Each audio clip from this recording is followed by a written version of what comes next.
Bienvenidos a Anormal Anonimato Podcast. Antes de comenzar, queremos invitarte a seguirnos en nuestras plataformas, Spotify, Amazon Music y YouTube. Activa la campanita para recibir notificaciones y así ayudarnos a llevar este mensaje a más personas que lo necesiten. Recordamos que las historias que escucharás aquí son testimonios reales de recuperación. En algunos casos, el contenido puede ser sensible o fuerte, por lo que pedimos discreción y respeto al escucharlas y compartirlas. Si estás viendo este episodio en video, durante el transcurso aparecerán dos códigos QR. Uno con información del grupo base de Alcohólicos Anónimos para brindar ayuda. Otro que te llevará directamente a nuestro podcast en Spotify. Gracias por acompañarnos.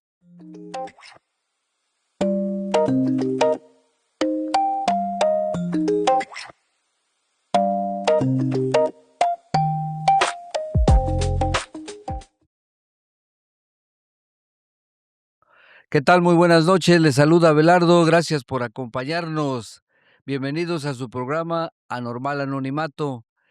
Qué bueno que nos acompañan, un saludo a la audiencia que no es parte de la comunidad de Alcohólicos Anónimos ni de Al-Anon, gracias por acompañarnos, gracias por darse el tiempo de escuchar, recordándoles que nosotros somos historias de recuperaciones reales. En nuestro episodio número 49, vamos a tener un invitado muy especial.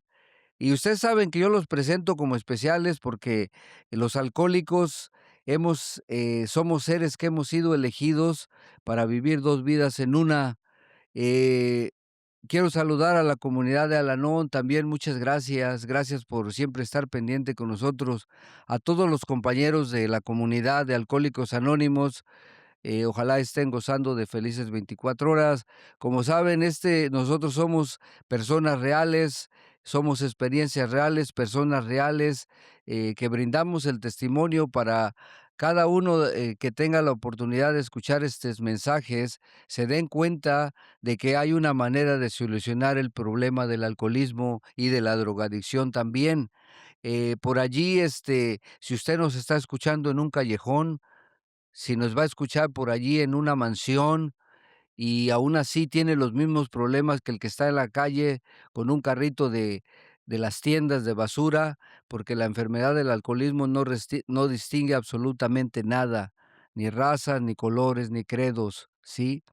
Entonces, esta noche, sin más preámbulos, hemos invitado a un compañero de la Ciudad de México, de esos de hueso colorado, ese que se la saben de todas, radicando ahora en el estado de Illinois, con una gran experiencia. Y cuando yo digo gran experiencia es porque, pues, ha tenido, que estar en los cristales rotos, descalzos de la vida, allá en la actividad alcohólica, en las oscuridades de esas noches interminables.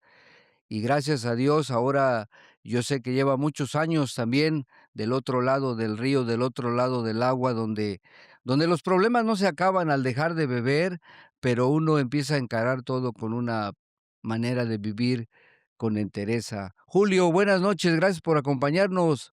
Gracias a ustedes. Julio, fíjate que Eh, pues, te conozco, ¿no? Nos hemos conocido de unos años para acá, pero no soy yo el importante con el que tienes que plasmar esta experiencia, sino recordando que tu vivencia real, o sea, tu experiencia sin quitarle, sin aumentarle, va a ser mella en el corazón de alguien, de una persona que ya no tiene, o sea, ilusión de nada de vivir, que se quieren quitar la vida, porque creen que son los únicos allá. Por ejemplo, a lo mejor en tu ciudad, en tu barrio donde tú te creciste, hay alguien que está necesitando que tú has salido adelante el día de hoy. ¿Cómo te fue? ¿Cómo a tú qué a qué le das el mérito, la mella de haber empezado a beber? ¿Cómo fue la infancia, la adolescencia? ¿Viviste en algodones de color de rosa o la vida te trató mal, cabrón? ¿Cómo te fue realmente? Adelante, ¿cómo fue tu experiencia, niñez, adolescencia? Pues, fíjate que comentaba con unos compañeros el día de hoy fíjate que en mi experiencia en la niñez hubo mucha pobreza Y mis padres siempre trabajaron porque fuimos 12 hermanos, 2 mujeres y 9 hombres. Eh, Mi hermana, la mayor, pues, murió pequeña. La segunda, ella sí vivió y la última falleció. Entonces, nos quedamos 9 hombres y una mujer. Entonces, mi papá era obrero. Entonces, en ese tiempo, imagínate, un obrero de una fábrica para mantener a 10 hijos, pues, no era algo fácil y el sueldo no era suficiente. Entonces, hubo muchas carencias, pero lo que sí nunca faltó fue comida, fue alimento, porque mi mamá, pues, ella puso una fondita, empezó a vender así en donde estaban construyendo una unidad habitacional para poder, pues, mantener a todos los hijos que tuvo. Y en mi recuerdo,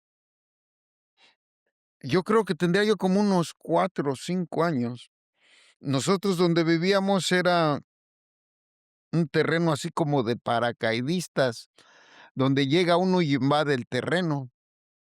Entonces, al tiempo, el gobierno de la Ciudad de México llegaron, me acuerdo que llegaron unos camiones de carga y a todos nos vaciaron las casas, nos sacaron, porque allí en ese lugar hasta la fecha construyeron un parque. Nos fuimos a la siguiente colonia, una colonia, pues, de muy bajos recursos, pura gente sin recursos. Entonces, como toda la gente que en mi niñez, yo no sentí nada de eso porque éramos, yo creo, como unas 200 familias y todos teníamos el mismo nivel económico. Una bolsa de hule la rellenábamos con periódicos y era nuestra pelota de fútbol, y no añorábamos una pelota. O sea, no sufrí mi niñez, no la sentí en su momento porque, pues, porque todos los que con los que convivía estaban igual que yo. O sea, que no había, pero al tiempo, yo veía en mi casa y veía la pobreza, y todos los chamaquillos del barrio y las niñas, todos estábamos piojosos. En mi casa, pues, eran 3 camas donde dormíamos todos, ¿verdad? Y me acuerdo que cuando se levantaba una cobija era un brincadero de pulgas, parecía circo. Y luego todos piojosos, y a la orillita de la cama, así hartas chinches formaditas, para en la noche, pues, ¿verdad? La poca sangre que Que teníamos, a ¿verdad? botanear.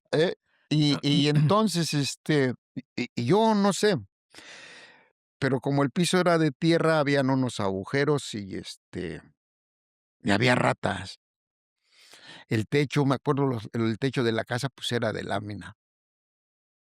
Y luego en la cocinita que tenía mi mamá era una estufa de petróleo, pero era de 3 quemadores, que en aquellos tiempos toda la gente usaba eso. Y cuando iba a prender mi mamá la estufa, nos sacaba: "Sálganse", porque cuando antes de prendían la mecha de la estufa de petróleo y el humo te picaba los ojos.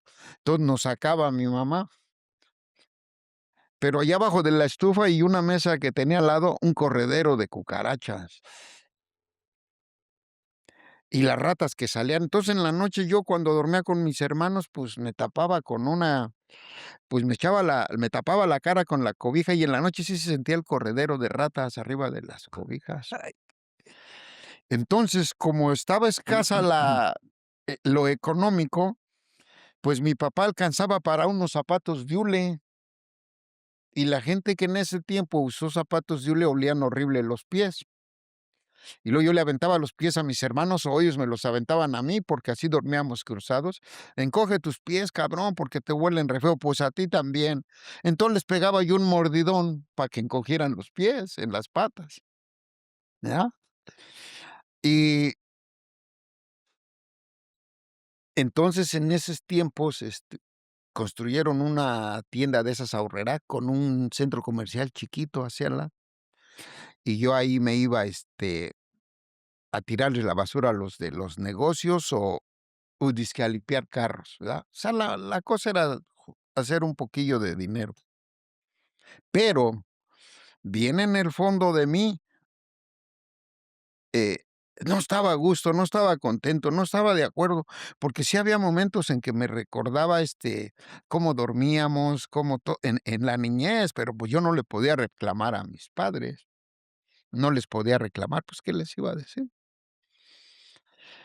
Y en ese lugar había una resbaladilla de esas grandotas donde se aventaban los niños con un costal, pero, pues, estaba en un barrio de gente de dinero. Nosotros tenías que pagar por aventarte ahí.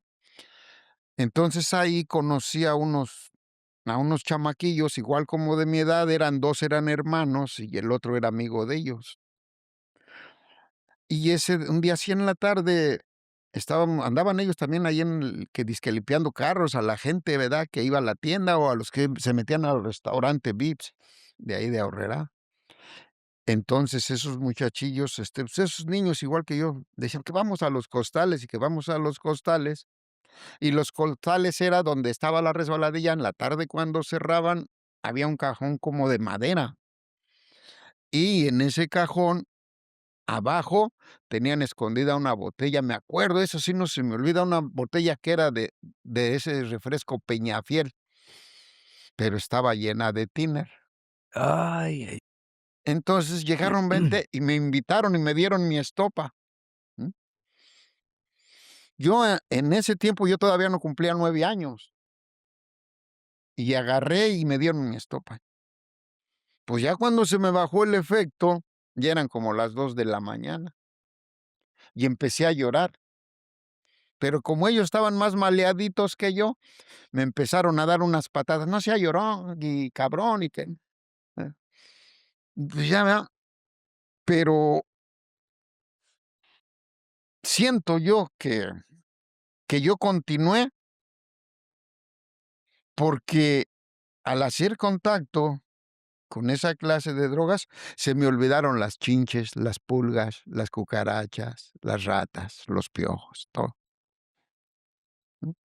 Me recuerdo que había un señor que era el que pelaba a los chamacos del vecindario. ¿Verdad? Porque en aquel tiempo, pues, toda la gente, las familias eran numerosas. Les digo, nosotros éramos 10, los que vivían a un lado eran 8, otros eran 14, otros eran 15. O sea, en el puro vecindario de nosotros había como 100 chamacos.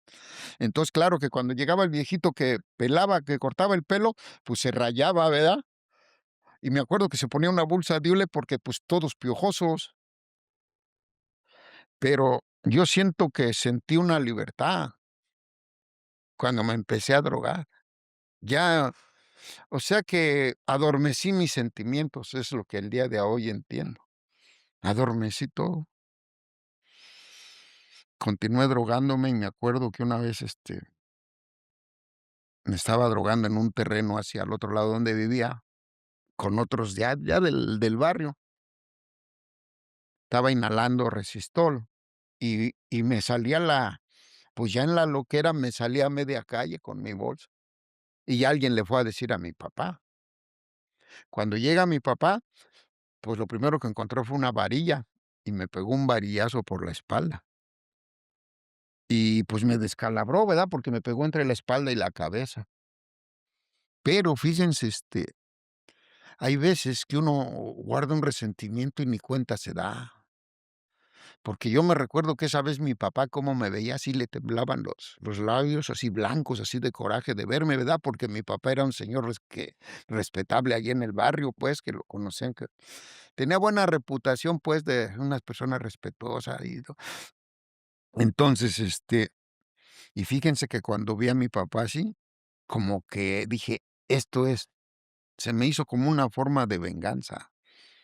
A ver a mi papá, pues, viendo ¿Cómo te drogabas? cómo me drogaba. Después, ahí juntito estaba la plaza de toros del toreo de Cuatro Caminos. Mi papá le gustaba mucho los toros, y me empecé a ir ahí juntito a la plaza de toros. Pero ya desde ese tiempo, desde esa edad, me empecé a ir de mi casa. Entonces, como estaba cerca el toreo de Cuatro Caminos, mis hermanos, cuando faltaba 2 3 a la casa, como me veían en el toreo, pues iban y me traían, y era una chinga que me daban, ¿ya? Ya después dije: "No, ya no". Me fui al hipódromo, porque también me quedaba cerca el hipódromo.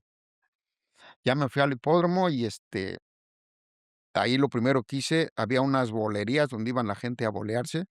Lo primero que hice fue romper uno de los cajones donde guardaban la crema y la grasa para bolear, y me los eché a la bolsa. Ya después andaba yo boleando allí, pero a la gente en las gradas les ponía yo la rodilla y, de ahí del hipódromo, pues. Pero como mucha gente del barrio iba al hipódromo, pues a mis hermanos ya no, pues lo vimos en el hipódromo. Ya fueron y me agarraron en el hipódromo. Y volví a ir al hipódromo y abrí otra bolería y me metí a había una cantina y me metí y me robé unos vasos pero me agarraron. Entonces, esa vez ya fui a dar al tribunal de menores, a temprana edad. Yo ya a los 11 años, 12 años, ya estaba pisando un presidio para menores. Y después de eso, pues, salí, y igual, seguí drogándome, ¿verdad? Después me fui a un cine, y enfrente de los cines habían unos puestos como anaranjados donde vendían cigarros, chocolates. Para la gente que entraba al cine, pues abrí uno de esos y me volvieron a agarrar. Y otra vez al tribunal de menores. Una pregunta ahí, Julio, o pregunta de opinión, claro, a esas alturas de la vida. Esos, reformatorios, esos de para menores, ¿en realidad son educacionales o dañan más al chamaco, al individuo, con las disciplinas que les otorgan ahí o el ambiente ahí adentro? ¿Tú qué recuerdas de eso? O sea, porque, las disciplinas, el ambiente ¿te hacen como querer arrepentirte de lo que hiciste, o te encuentras, te codeas con cabrones más malosos y y te enseñan más fregaderas? ¿Tú qué opinión tienes acerca de esas rehabilitaciones en la minoría de edad? Lo primero que encuentras ahí es el liderazgo, porque no nomás en las cárceles de adultos, en las de menores también hay líderes, chamacos que están más maleados, porque había 3 clases. Había el tribunal de menores, había otra que se llamaba la amarilla, que eran un poquillo ya más grandecillos, de 14 15 años, y la otra era la correccional. De Esa ya menores. sí, ya, pero ya de 17 años, 16, o sea, ya más maleados. Entonces nos sacan al campo, había un campo, y del otro lado estaba la de las mujeres, nos sacan al campo, y la comida que nos llevaban, nos la llevaban de la cárcel de Lecumberri, ya hecha, pues, para todos los días. Entonces abrían un zaguán junto del campo, y cuando abrían el zaguán, entraba una camioneta de la perrera, pues, de la policía, entraba de reversa y ya bajaban los peroles para la comida. Entonces, yo escuché a unos que pensaban irse por ahí, pues, me les pegué, y cuando se estacionó la camioneta, por abajo de la camioneta nos salimos y nos pelamos, del tribunal de menores. Entonces, ya después, pues, ya estaba la bronca con mi papá, porque anteriormente la responsiva la daban los papás, para que tú pudieras salir, que se iban a ser responsables de ti, y volví a delinquir. O sea, ya perdí el derecho a poder, volver a salir. Entonces, cuando mi papá me dice que me va a llevar a comprarme una ropa y con otro chamaco, ¿verdad? Pero yo no conocía al papá del otro de los que se habían escapado conmigo. Y el otro que se escapó conmigo, uno de ellos, ¿verdad? Su papá tenía una camioneta y ya llegaron en la camioneta y que íbamos, y no es cierto, nos llevaron a entregarnos a la delegación porque mi papá ya tenía la bronca encima. Pero ya otra vez cuando me entregaron, ya no me llevaron al tribunal de menores, ya me llevaron a la correccional con los más maloras. Entonces, fíjate que desde ahí, cuando ya traes atrofiada la mente, ¿verdad? Empecé a anhelar el liderazgo que vi ahí. O sea, ser de los más malos, si me vuelven a agarrar, llegar y que me respeten y cosas así, ¿ah? Y no, no, pues el chiste es que salí, ¿ah? Y continué mi drogadicción, ¿verdad? Porque ya después fueron, ya después fue marihuana, después pastillas, después morfina. La morfina la probé en la cárcel. Fui a visitar a unos y de ahí salí bien drogado y bien briago. Y fíjense cómo, por eso cuando llega uno a las agrupaciones, bien difícil uno se te hace sensible para poder expulsar el dolor interno, porque, antes de eso, ahí en el barrio me metí en problemas con un agente de dinero y me aventaron a la cárcel. Tenía yo 18 años ya, y a los 18 años fui a pisar la cárcel de Lecumberri por daños en propiedad ajena, por lesiones. Y me sacó mi papá. Pero a través de después de que hice un tiempo. Mi mamá era la que me quería sacar, él no quería. Y salí. Cuando salgo, como a los 6 meses, creo fue, me metí en problemas y me dieron unas puñaladas. Entonces, todavía corrí como 3 cuadras y ahí caí abajo del puente y vomitando sangre. Y ese día, fíjate, ese día que me sucedió eso, mi mamá venía del mercado con 2 bolsas grandísimas de lo que había comprado. Y yo iba con otros 3 amigos y me la encontré en la esquina de la gasolinera. Y me dijo: "Julio, ¿a dónde vas? Vente, ayúdame con las bolsas". No le quise ayudar a mi mamá. "No, que ahorita vengo". "¿A dónde vas con esos cabrones?". "No". Pues ya no regresé. Ya hasta cuando llegaron a avisarle que estaba tirado abajo del puente, vomitando sangre y todo, porque me atravesaron un pulmón y las costillas. Y pues de ese susto de mi mamá, pues le dio, dicen que de ahí le vino la diabetes. Pero yo ni así paré, ni así paré. Yo continué mi drogadicción, mi alcoholismo. ¿Y el alcoholismo empezó más fuerte en esos tiempos, ya de los 18 para adelante?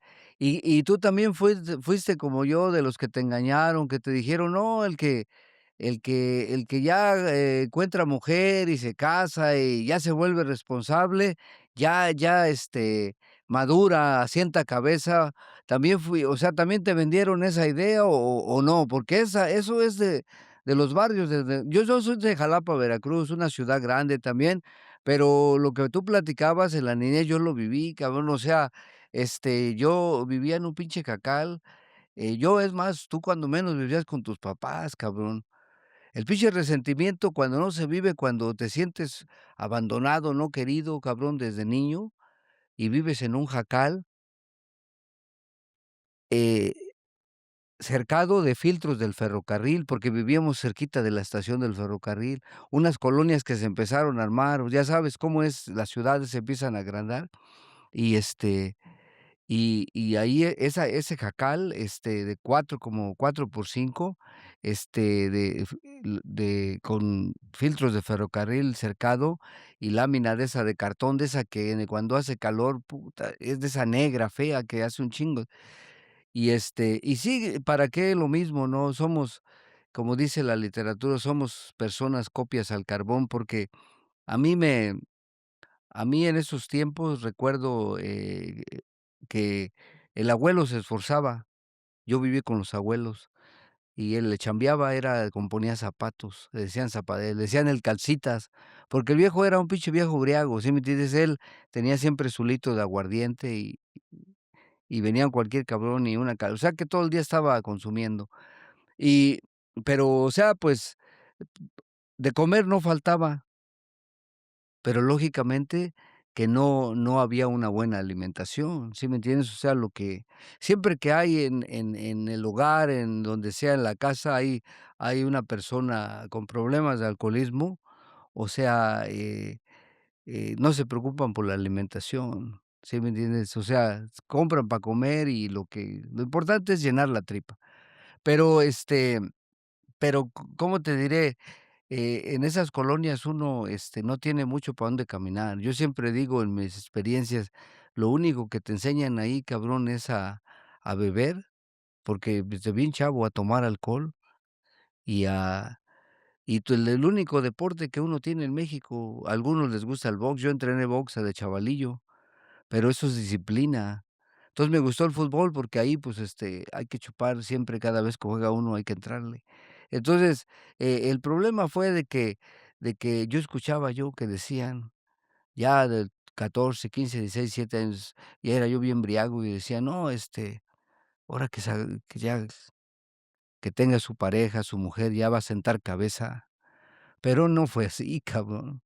Yo todavía recuerdo, pues, a los die yo me empecé a hacer vida con mi mujer a los 19 años de edad, y muchas veces tuvo que estar parada junto de la patrulla llorando para ver si me bajaban, cabrón, porque me había metido en un pinche desmadre, pues, de briago y pleitos callejeros pues, estaba uno chavo.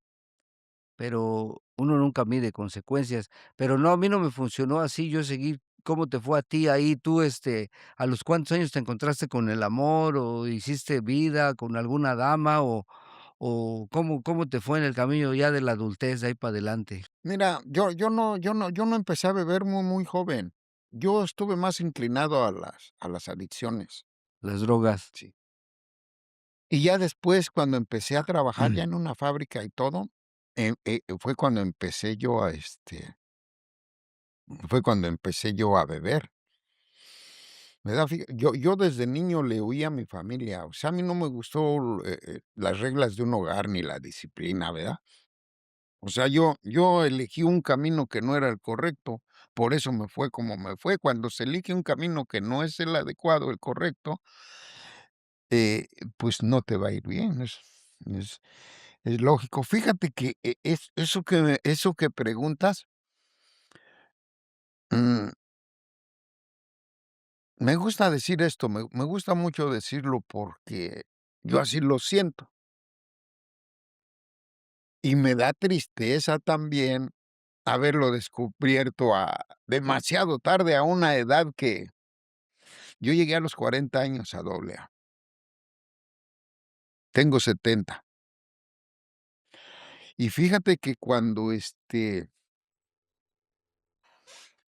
me dieron las puñaladas que te platicaba, pues como quedé todo flaco, ya me andaba muriendo, el sol así de donde sale el sol, daba así de frente al vecindario donde yo vivía, y mis hermanos me sacaban y me sentaban en una banquita así que había de cemento, y mi señora vivía en la siguiente vecindad, ¿eh?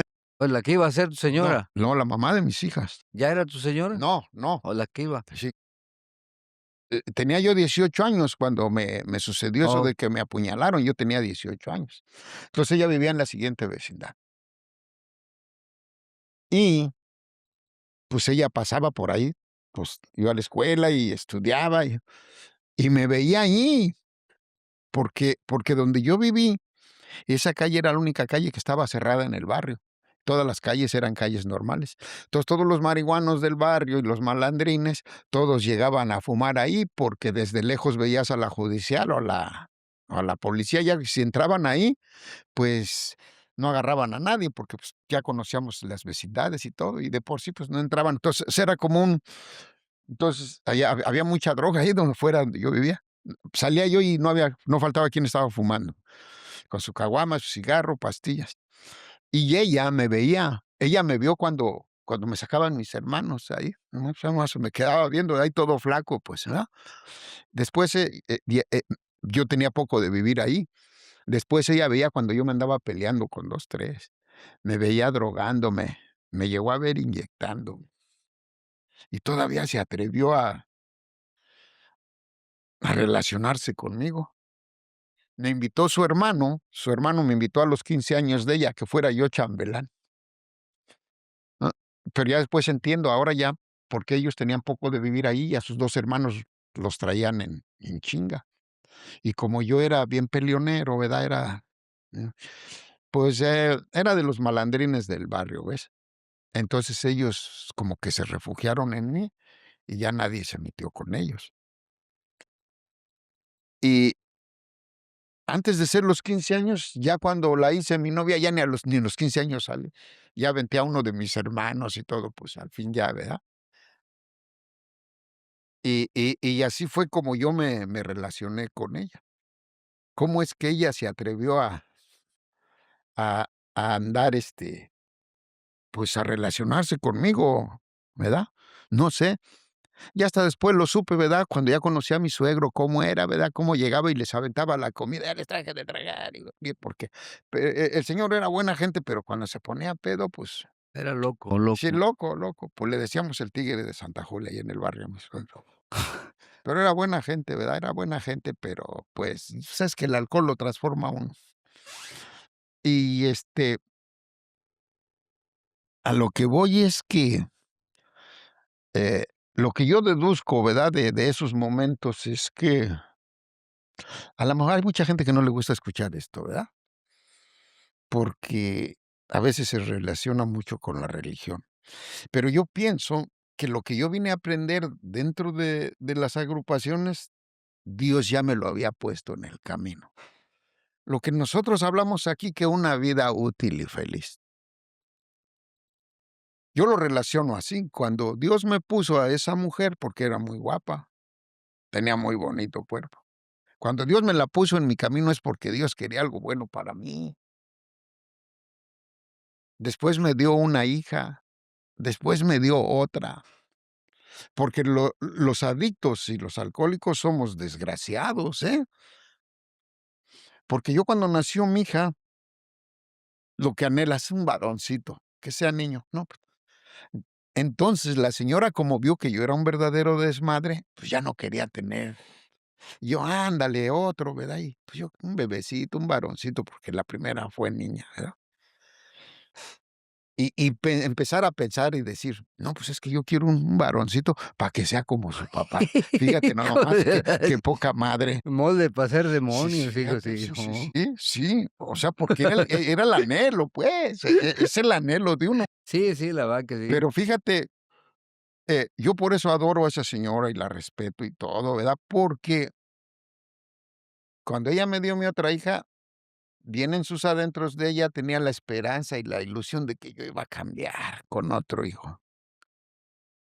Pero es que muchas veces no saben la mentalidad de uno, porque uno se siente dueño. Yo el día de hoy sé que todos los que sufren por una mujer o por una familia es porque pensaron que era de ellos y nada es tuyo, nada. Si te llega en tu camino es para que lo disfrutes, para que lo cuides. Y yo no lo hice. Por eso es que yo por ese lado no sufro, por esa parte, ¿verdad? El día de hoy tengo una hermosísima amistad. Mi esposa viene, me trata bien, hablamos cada rato y todo, ya no me meto en rollos, ¿ves? Mis hijas, ¿verdad? Y fue un trabajo el que se tiene que hacer, no es algo sencillo. Dicen muchos compañeros que luego yo los escucho: "No, pues que perdí mi familia", y siempre se los digo, ahora resulta que la familia era la perdida. O sea, la familia siempre ha estado en su lugar, el perdido ha sido yo. Somos los perdidos nosotros, no la familia. Y de los 18 años que empezaste esa relación con esta dama, con la mamá de tus hijos, ¿cuántos años te aguantó, cabrón? 10, 10 años. 10. O sea, hasta a los 30 ya estabas Sí, soltero sí, otra sí. vez. No, y en una ocasión hasta le reclamé. La primera vez que vino para acá, le dije: "Oye, te quiero preguntar algo, ¿qué?". ¿por qué me dejaste? Si yo nunca te golpeé, nunca le puse una mano encima, nunca le dije maja o sea, nunca, ¿ves? ¿Por qué? Y me dijo: "Pues, ¿cómo me vas a golpear si nunca estabas?". Ay, cabrón. En ese tiempo yo me juntaba con unos malandros, pues, nos robábamos carritos. Lo que había. Sí, un trailercito con carritos, y nos los compraban en Oaxaca, y íbamos hasta allá, y era uno pendejo, porque cuando ibas de aquí para allá ibas con miedo.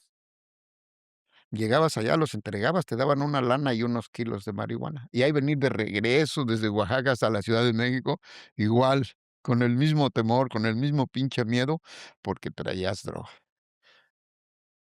Me acuerdo que un día llegué a la casa y como, no había baño de regadera, sino que ahí donde rentábamos, pues mi esposa calentaba agua y ponía su tina, y ahí la tibiaba y ahí se bañaba. Entonces, yo llegué y todas las pacas así los de marihuana, así en la tina que estaba colgada, pum, pum, ahí lo retaqué.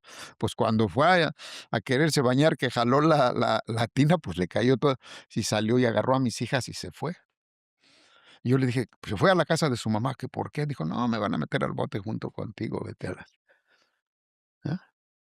"Pero es que yo te traigo dinero y todo", no. Ella no quería agarrar nada de eso, ¿verdad? Entonces, y llegó el momento, ¿verdad?, en que ella se preparó y se puso a estudiar ¿ah? Te dio salida. Sí. Entonces, fíjate que yo he escuchado a mucha gente, pero fíjate que yo no me puse triste ni melancólico, ay, que me dejó y que se fue, no, a mí me dio gusto, yo me puse contento, fíjate. Yo no fui de esos que se iban a una cantina. Bueno, en ese tiempo yo me metía a las pulquerías, ¿verdad? Y ahí en la Sinfonora, ahora sí, pone una feria, papá, que me toquen esa, la del abandonado y cosas así. No, no, hombre, yo hasta alcé las manos, qué bueno que se fue. Porque cuando uno ya está bien, cuando ya la droga y el licor o el alcohol se apoderó de ti, tu familia te estorba. A mí me estorbaba mi familia, para mi desmadre. O sea, yo me sentí, ahora sí soy libre. Pues siempre había sido. ¿Eh? No más que eso yo no lo alcanzaba a ver, ¿mm? Entonces, y pues lógico que la mujer se deshace de uno, porque una mujer lo que busca un hombre, me busca un protector y un proveedor, que son 2 de las bases fundamentales para conservar un matrimonio. Aparte de otras cosas, ¿verdad? Pero eso es algo de lo fundamental, y yo nunca lo hice. Y pues me tuvieron que hacer a un lado. O sea, que para los 30 estabas solterito, Ujú. y a grandes rasgos de los 30 a los 40, yo me imagino que ahí la caminaste de fondeo hasta llegar a doble A.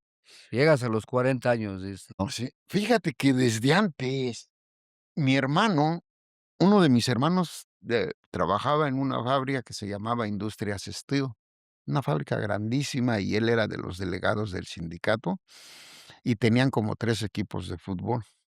Entonces, mi hermano me metió a un equipo de fútbol de la fábrica. Y yo dije: "No, pues", pero yo iba porque en la fábrica te daban tu mochila, tu pantalón, el pants completo en aquellos años, y tu uniforme, zapatos de fútbol. Fíjate, y era temprana edad, y ya había una mujer a mi lado,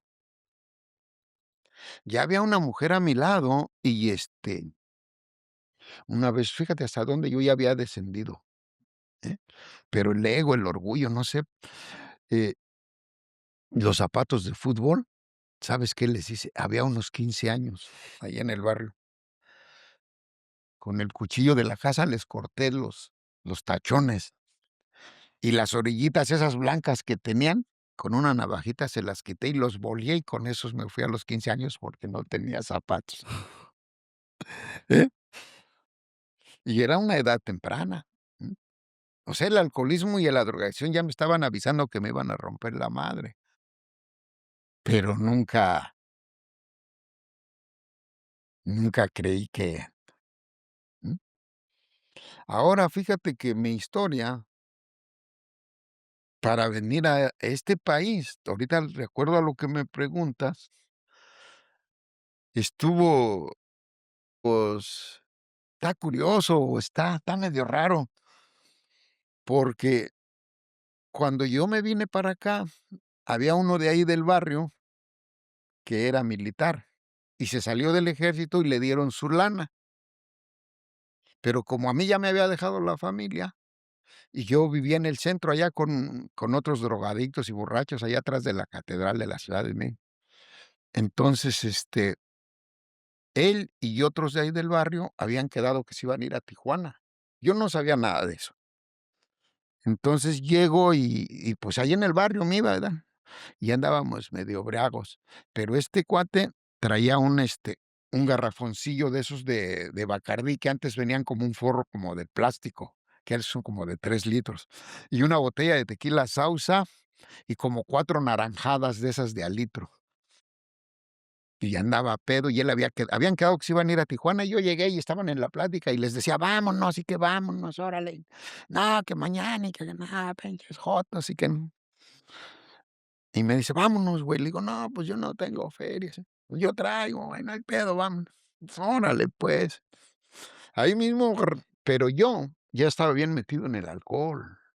O sea, yo más bien me fui siguiendo el garrafón y la botella de tequila, porque ya cuando por eso dice que atravesamos una barrera invisible que no te das cuenta cuando ya te tiene atrapado. Entonces, de ahí nos fuimos a la estación de ferrocarril y nos fuimos en el tren. Ahí todavía chupamos y todo. Y el chiste es que el tren ese que al nos subimos iba nomás a Guadalajara. Llegamos a Guadalajara como en 4 días, pinche tren iba, pero nosotros ni sentíamos, pues, llevábamos alcohol, que el borracho es lo que quiere. Llegamos a Guadalajara y ahí me acuerdo que compró una botella de Jerez como de 3 coronas, de ese Jerez 3 coronas, pero era tequila, el gabazo de la tequila. De ahí agarramos otro tren y el tren, llegamos a Piedras Negras. Ahí se tardó como 3 horas. Ya nos volvimos otra vez ahí a subir. Pues resultó que el tren no iba para Tijuana, iba para Ciudad Juárez. Fuimos a dar a Ciudad Juárez. En Ciudad Juárez duré 4 meses. Conseguimos trabajo en un hotel que estaban remodelando. Lo habían comprado eran licenciados el hijo y el papá, y compraron el hotel para remodelarlo y echarlo a andar, porque estaba parado. Entonces nos dieron trabajo. Y yo ya, como yo ya medio le había trabajado a la plomería en México, porque mi suegro era plomero. Entonces, pues ya les dije que ahí medio sabía. Órale, pues, nos dieron trabajo y nos dejaron quedarnos ahí en la obra. Y, entonces, como en la frontera llega mucha gente, llegaron 2 que eran hermanos de Chihuahua y, pues, en una cervecería los conocimos embriagándonos. Ya nos los llevamos y se quedaron ahí con nosotros, duraron como 4 días, pero todos los días había uno que estaba chingue y chingue: "No, es que nosotros vamos a la Naranja, y que vamos a la Naranja, y que". Y luego yo ya pedo como a las 3 de la mañana que se no, es que ya no vamos a la Naranja, y que, pues, ¿a dónde es la pinche naranja? No, pues que, a ver, vamos a la Naranja. Y así fue como me vine. Nos cruzamos ahí en Ciudad Juárez, agarramos el tren de carga, fuimos a dar a Kansas City, y ya ellos, que según ellos iban para Florida. Yo ahí me quedé 2 años en Kansas City antes de venir para acá, bebiendo, drogándome, ¿mm? Yendo a comer a donde daban comida gratis y todo. Entonces, de ahí me dicen: "¿Sabes qué? Vamos", unos dicen: "Vámonos a Minnesota, allá en Minneapolis, allá en las reservaciones de los indios, allá te daban $100, te daban un paquete de Marlboro y un estudio para vivir los 5 meses del invierno, una reservación de los indios". No, pues, a huevonear allá y órale, ya íbamos en camino. Entonces, en Iowa, ahí se paró el tren, dicen: "Aquí vamos a agarrar otro", y nos quedamos como 3 días en Iowa. Y otra vez nos subimos a otro tren. Ya no supe cuándo se bajaron ni a dónde. Pues nos subimos bien pedos y con unas botellas, ¿verdad? de wine, ya había probado yo el wine. Entonces, ya de ahí, el tren resulta de que cuando despierto, despierto aquí por el Ojer, como a las 6 de la mañana ya amanece, yo solo, en el tren todo mugroso. Ya le pregunté a uno que andaba, y oye, aquí, no, pues aquí es Chicago. ¿Y dónde está el centro? Dice, mira, ven, que me sube al tren. Dice, allá debe ser ese edificio. Y ahí vengo. Todavía duré 4 meses durmiendo en el Wicked Dry ahí en el centro, con todos los guainos de ahí del centro, hasta que uno me trajo a la 26. O sea, yo no vine en el sueño americano, nada de eso. Tú viniste en la peda. Sí, así llegué yo. ¿Y cómo, para cómo te encuentras con Alcohólicos Anónimos ya? O sea, ¿cómo llegas al programa? ¿Cuáles fueron las circunstancias? ¿Alguien te invitó, te llevaron, te No, anexaron? ¿Cómo te fue ahí? como te digo que mi vida ha sido fíjate, te voy a compartir primero algo de lo que me llegó bien al más profundo de mí. Eh, bueno, te voy a decir primero lo que me estás preguntando. Había uno que porque cuando llegué ya a la uno de allá del centro me trajo a la 26 y me trajo el mero día que hacían el desfile en aquellos años. Y dije: "¿Y qué andan haciendo en el centro? Mira, todos los callejones fumando marihuana y todo". Y me dijo uno: "Vente, te voy a llevar con los chilangos". No, pues, y ya de ahí empecé a convivir con ellos. Entonces, había uno que todo el tiempo andaba pidiendo dinero y conocía mucha gente, estaba chaparrillo, le decían el Chabón. Entonces un día nos dijo: "Vénganse, miren, traigo un pompín", así le decía, una botella de Dimitri, que es el que ha matado todos los teporochos de aquí, pero era una como de al litro, dice, y les dejo un chesco y ahí me esperan en la esquina. Entonces, en la esquina había una tienda, ahí en la Hemlin y la 25, y enfrente estaba el anexo, el Sálvese, que fue el primer anexo que hubo en Chicago. Y llegó él: "No, ahorita vengo, me voy a dar un baño", y iba y se metía al grupo y ahí le daban chance de bañarse. Ya lo conocían esos güeyes. Ya salía bañadito, ahora sí, vamos.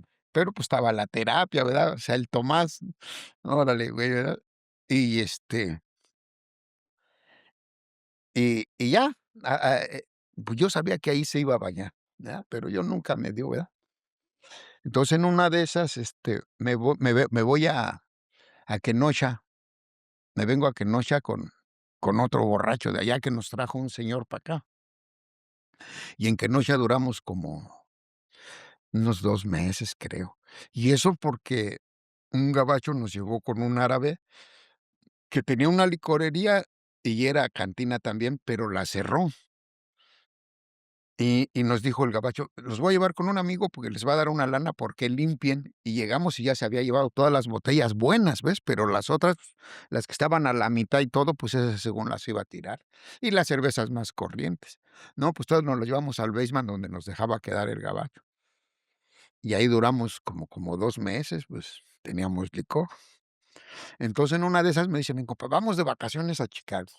Y ahí venimos de Chicago. Pero ya en el camino, pues ya llegamos, yo ya lo veía mal, amarillo, con la cirrosis, porque mi hermano, el mayor que yo, él murió a los 30 años de alcoholismo, abajo de la litera. Yo estaba cuando él murió, estaba en la de arriba y él estaba en la de abajo. Yo lo había visto cómo se puso. Entonces, pues llegamos a Chicago, ¿verdad? Y cuando llegamos a Chicago se encontró un amigo de él que yo no lo conocía, pero él sí.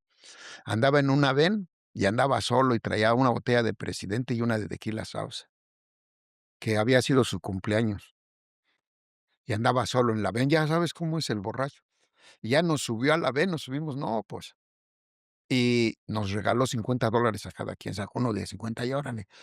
Entonces, ya después nos dijo: "Los voy a llevar a mi casa a cenar", y nos llevó y, la señora nos dio mole. Y ya después, pues, ya comimos pero las botellas las dejamos en la van, ¿verdad? Y no, pues, ya nos vamos. No, pues, ¿a dónde? Bueno, pues, ya nos vamos a la casa, ni casa teníamos.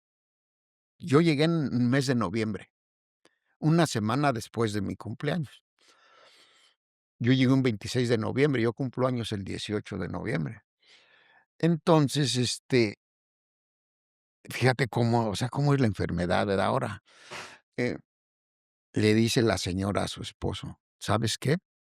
Aviéntales unas cobijas ahí en la sala y que se queden los señores". Porque en ese tiempo caía mucha nieve y hacían unos, pero pinches friazos. Y nosotros: "No, no, ya no vamos a la casa", y que ni casa teníamos. No, o sea, a seguir el alcohol otra vez, las botellas estaban ahí. Yo creo que cansamos a la señora, ¿verdad? De que no nos hicimos quedar, pues, bueno, váyanse, y nos dieron 2 cobijas. Entonces, ya como a las 4 de la mañana, así que lo veo que empieza a vomitar, y le digo: "Compa, ese es el hígado". "No, ¿cuál pinche hígado? Es el mole que nos dieron", fíjate. Entonces, ya en la mañana él, pues, ¿qué onda? Mira, ya está amaneciendo, vámonos al McDonald's. Y nos compramos un té con el tequila. Todavía cuando atravesamos el parqueadero de la high school, pues, estaban unos cerros de nieve y ahí vomitó, y vomitó así harta sangre, pues, ¿verdad? En la nieve no, entonces ya nos fuimos al McDonald's y ahí estábamos, ¿verdad?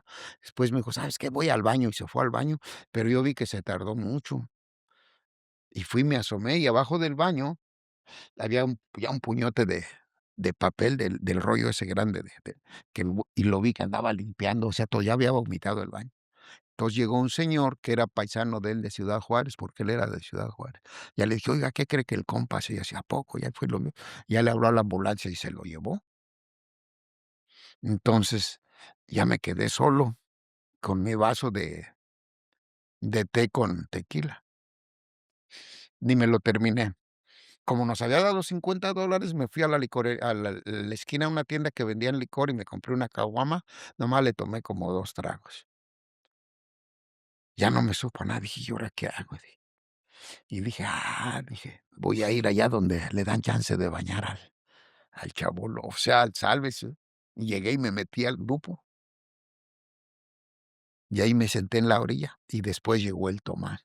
¿Qué húbole, cabrón? Qué bueno que porque a Tomás yo ya lo conocía del Douglas Park, ahí en el fútbol. El Tomás no tomaba, era bien coco. Qué bueno que llegaste, que aquí está el Pibiri, o sea, ya unos que yo había bebido con ellos, me había drogado con ellos. Todavía a esa edad le dije: "No", le digo: "Es que mi compa y que la ambulancia". Todavía me dijo: "Pero tú ni eres doctor", me acuerdo que me dijo: "No, tú ni doctor eres, güey", ¿no? Pues todavía estuve de aferrado, pues vete, güey. Me fui, duré como 2 horas y el pinche frío, dije: "No, me voy a regresar". Me volví a regresar y en la entrada había una banquita y ahí me senté 3 días. "Pásate a la silla", pues ya sabes, para darte la bienvenida. No, aquí estoy bien. Y hasta el tercer día que llegó el papá, siéntate, digo, ya me senté y que el aplauso, ¿no? Y así fue como yo llegué a la agrupación, fíjate, por frío, porque hacía un pinche friazo. ¿Y cuándo aceptaste ya dentro de la agrupación? O sea, ¿qué tiempo te tardó en aceptar? O sea, tú ya sabías que tenías problemas. Una persona que vive de la manera como vivimos nosotros en las calles y en el desmadre, uno ya sabe que no está bien de la cabeza, ya sabe uno que no está uno bien. Pero el problema que aunque ya estás en el grupo, ¿cuánto tiempo te tardó en aceptar que tú teni o sea, que tú eras un alcohólico, que tenías un problema con el alcohol y las drogas? Luego aceptaste, no, ya todo dar, no. No, mira, yo lo que aprendí, lo que he dado cuenta, que depende muchísimo del apadrinamiento, de la gente que se te acerque, muchísimo para que alguien se pueda quedar, muchísimo, porque te hablan de un inventario, pero no te habla del inventario de lo que le hiciste a la familia, no, es un inventario personal tuyo. ¿Por qué seguiste bebiendo? ¿Por qué te inclinaste al alcohol? ¿Por qué no te diste cuenta que el alcohol te estaba afectando? ¿Por qué? Entonces, él cuando me dice que yo haga un inventario, hace un inventario de algunas de tus borracheras, porque empiezas a escuchar que con 2 3 tragos que se te voltea la maceta. No crees tú en eso. Cuando llegas, no crees, porque está el orgullo y el ego que no te permiten, porque el alcoholismo crece junto con el ego y el orgullo. Por eso cuesta trabajo la aceptación y quedarse. Entonces, cuando hago el inventario, de eso me gusta compartirlo así cuando voy a los anexos, porque para que se den cuenta, pues, que es necesario el inventario. Yo me acuerdo, íbamos a jugar fútbol el domingo y regresábamos, llegábamos a la tienda de Don Nico y ahí afuera de la tienda, 3/4 cartones de cerveza y ganes o pierdas, eso ya lo sabemos. Entonces pedíamos nuestras cervezas. En la vecindad, entrando, había unos baños. Entonces, ya cuando te tomabas tú 2 o 3 cervezas, te daban ganas de orinar. Don Nico, ¿puedo? Sí, pásale. Te tomabas otras 2, 3 cervezas, Don Nico, sí, pásale. Te tomabas otras 2, 3 cervezas, ya no hablabas con Don Nico. Ya le decías a los compas: "Háganme casita aquí entre los carros", y ahí te meaba. Después te tomabas otras 2, 3, ya ni les decías a los amigos. Ya agarrabas y en medio de los 2 te ponías a orinar. "Oye, aguanta, aguanta, que ahí viene la hija de doña Betty".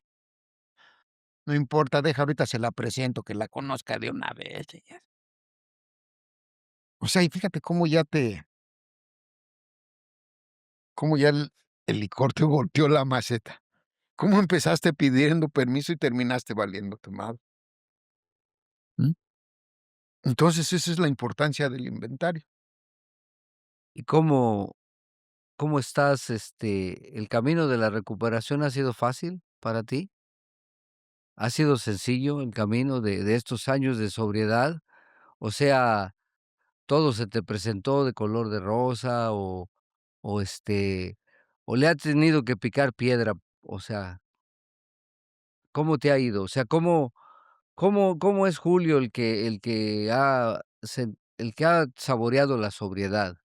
O sea, porque ya sabemos que 40 años de tu vida, o cuando menos 35, 36 años de tu vida, 34 años, o sea, viviste en el limbo, viviste confundido, viviste, o sea, en una ideología que en realidad no era la que tú necesitabas para vivir. O sea, tú te rebelaste contra todo mundo porque eso creíste que era lo que tú te iba a hacer feliz. Pero cuando ya dejas de tomar, dejas de drogarte, empieza la desintoxicación alcohólica, porque eso es bueno hablarlo, porque hay mucho gente que va a escuchar, que creen que ya nomás por dejar de tomar, ya en 2 3 días vas a estar bien, una semana, no, empieza la desintoxicación alcohólica, física, y empieza el problema de la desintoxicación emocional también, porque acuérdate que nosotros no estamos enfermos por lo que bebimos, estamos enfermos, ¿sí? Porque nosotros, ocupamos la vida de una manera diferente que mucha gente normal, por así llamarlo. Las personas, o sea, más sensatas, no ocupan una estopa de no ocupan una estopa de tiner, una bolsa de Resistol, un cigarro de marihuana, un litro de alcohol, unas caguamas para enfrentar la realidad de la vida. La gente más sensata que nosotros no ocupa eso, pero nosotros, cuando ya dejamos de tomar, quiero que a grandes rasgos platiques ya cómo te ha ido en la recuperación, cómo ha sido tu transformación, cómo te sientes. Yo hoy el día te veo muy bien, te encuentro por todos lados bailando, hasta parece que tienes 25 años, cabrón, de edad, ¿sí me entiendes? Pero en realidad es que este programa transforma vidas. O sea, te saca, dice Bill W, que te catapulta a una cuarta dimensión, a otro lugar en el cual tú nunca ni soñaste que existía, cabrón. ¿Cómo ha sido tu vida en la recuperación? ¿Cómo estás? ¿Cómo te sientes? ¿Qué le puedes decir a la gente que está como tú estuviste algún día? Ese es el mensaje más grande, o sea, sí fuimos lo que fuimos, hicimos lo que hicimos, perdimos lo que perdimos, sufrimos lo que sufrimos, nos arrastramos.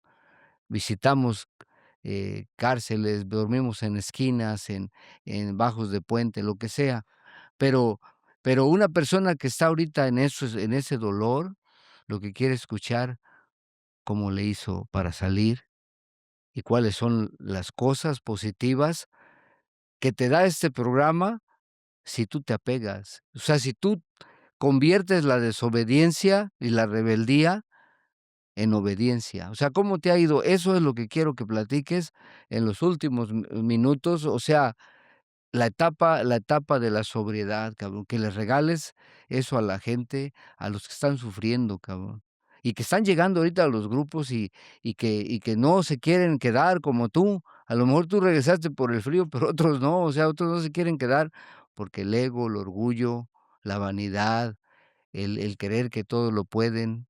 O sea, ¿cómo se transforma Julio después de dejar de tomar y de drogarse? Mira, pues en mi experiencia, lo que a mí me sirvió y me funcionó, ¿verdad? A través, como te repito, del apadrinamiento, es pisar el terreno con vidrios y clavos, que es lo más doloroso, ¿ya? Eh, Porque parte de lo que es bien doloroso es darte cuenta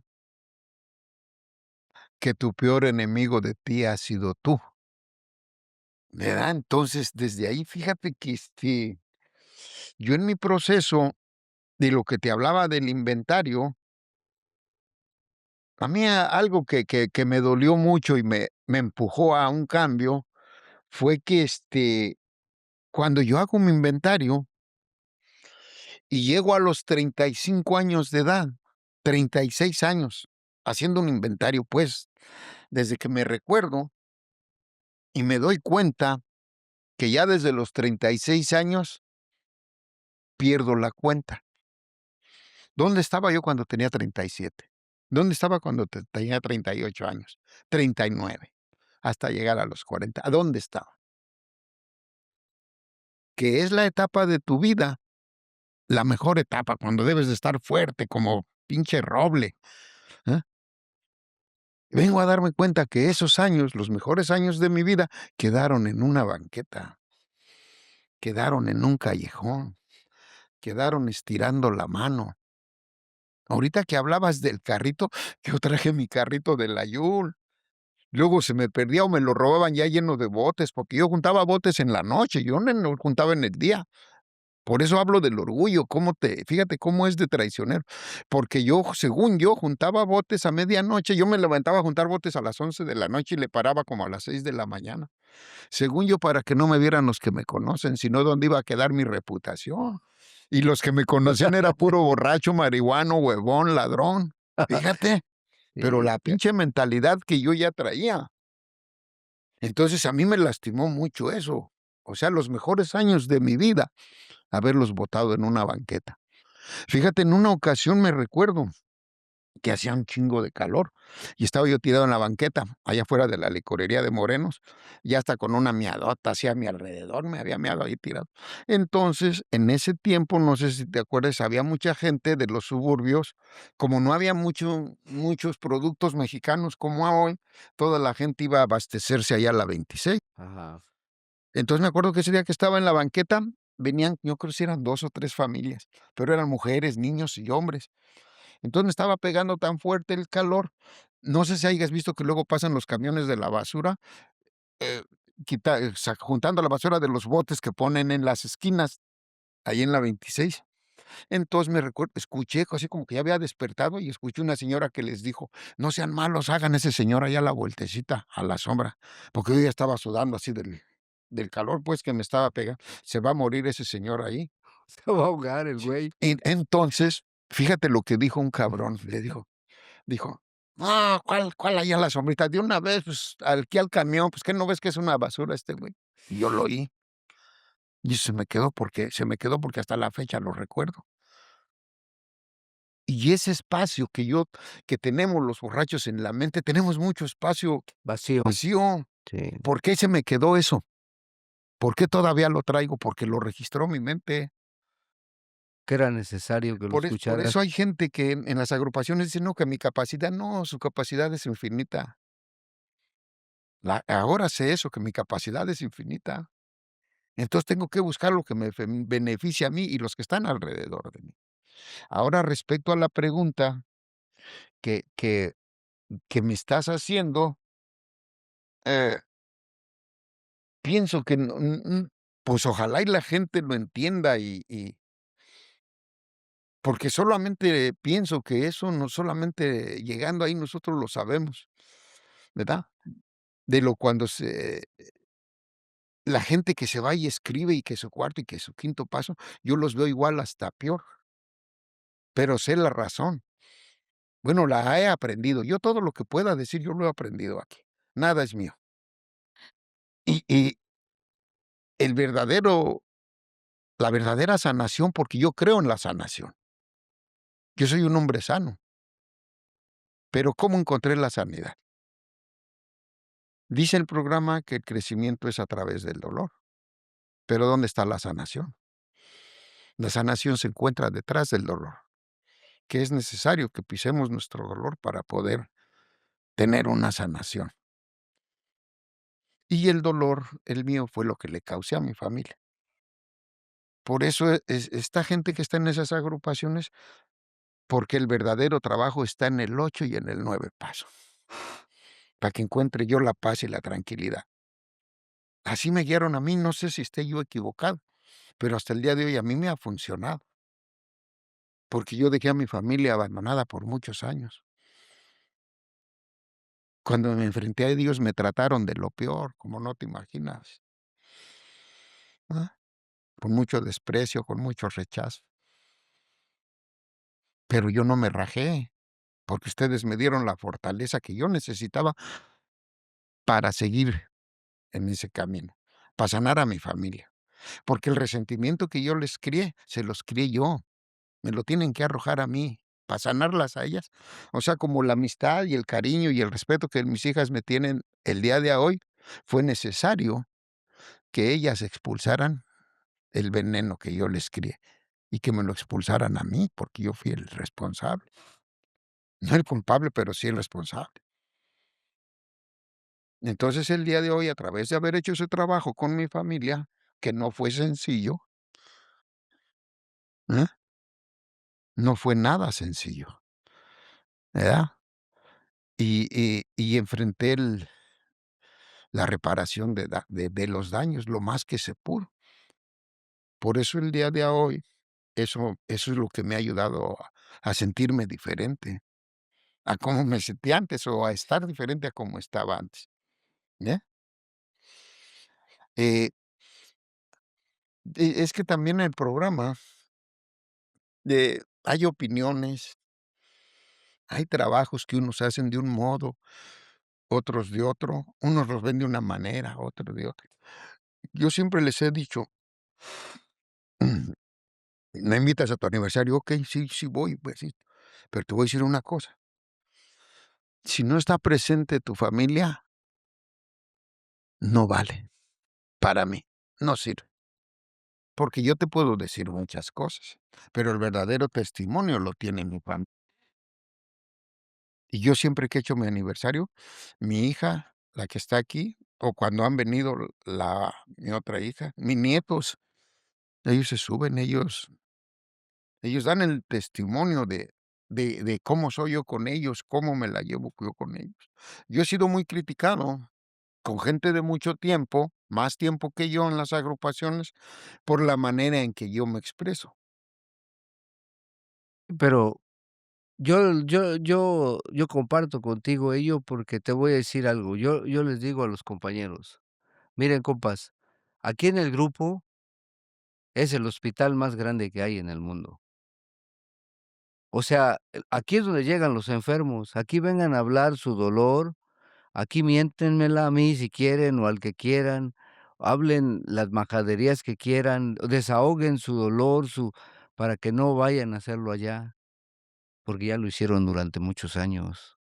Porque un borracho no reza Padres Nuestros ni Aves Marías. Un borracho tiene puro veneno en la lengua, y lo hicimos durante muchos años en la actividad. Entonces, nosotros, en las agrupaciones no tenemos que hablar como santos, que claro, lógicamente, el trabajo, tú lo dices claramente, está después de que salimos de la puerta para afuera, porque nosotros nos readaptamos a la sociedad, nos readaptamos a la familia, o sea, nos readaptamos, o sea, nos recicló, Dios con este programa hizo un reciclaje de basura. No estaba equivocado aquel que te quería aventar al carro de la basura. No estaba equivocado. O sea, muchos de nosotros eso somos, eso fuimos, pero eso fuimos. El día de hoy nosotros, o sea, tú sabes que, por ejemplo, ¿qué hacen? ¿Has visto las botellas nuevas que hacen de plástico? Después, cuando ves el mugrero de plástico tirado ahí en la calle o los botes, todo eso llenos de cerveza y de mugrero, o sea, los reciclan y los vuelven a reparar y hacen unas botellas hermosas, bien bonitas. Eso somos nosotros. Pero lógicamente que seguimos estando enfermos, porque Bill W. nunca dijo que nos íbamos a curar. Él dijo que nosotros estamos recuperados de una condición fatal, ¿sí? Estamos recuperados, pero la enfermedad, o sea, si nosotros ya estuviéramos curados, ya no tendrías tú que estar en los grupos, no tendríamos que estar comunicando, esto para que alguien se beneficie con ello, ¿sí me entiendes? Entonces, si tu comportamiento, tu manera de hablar dentro de los grupos es criticada, es porque mucha gente no ha entendido el programa. ¿Dónde te vas a desahogar? ¿En tu casa? ¿Con tu hija? ¿Con tus nietos? ¿En el hospital donde vayas? ¿A tu trabajo? ¿O la sociedad? No. O sea, ¿a dónde, qué dijo el que vino hace más de 2000 años? Los que estén cansados vengan a mí, que yo los haré descansar. Y en los grupos nosotros encontramos el desahogo, el descanso. ¿Qué dijo? Mucha gente le da mucho crédito a Bill W. porque él dijo que donde 2 o 3 se reúnan, ahí está un grupo de doble A, pero ¿qué está en el libro sagrado, hace muchos años? ¿Qué dijo el Señor de Nazaret? Donde 2 o 3 se reúnan, ahí estoy yo con ellos. Entonces, o sea, yo te voy a decir algo, para mí, el comportamiento de un compañero en una junta cerrada, todas sus palabras son beneficiosas para mí de la manera como las diga. Pero como dices tú, cuando tú estás en tu casa, cuando estás en la sociedad, o sea, ahorita que llegaste aquí a la casa de mi hijo, yo no te veo que llegues, pateando ni gritando, o sea, no, eso es la recuperación. Has recuperado, eres un ser digno, una persona respetable en la sociedad, en la familia. O sea, eso es lo que somos el día de hoy. Entonces, tú no te preocupes por si eres criticado, cómo hablas en los grupos, porque yo estoy seguro que si hablas en una información pública donde hay familias, vas a tener un comportamiento como si estuvieras en tu casa, ¿o me equivoco? Entonces, pues, la verdad que a mí me da gusto que hayas aceptado, venir, que hayas aceptado, compartir tu experiencia, porque, pues, has vivido.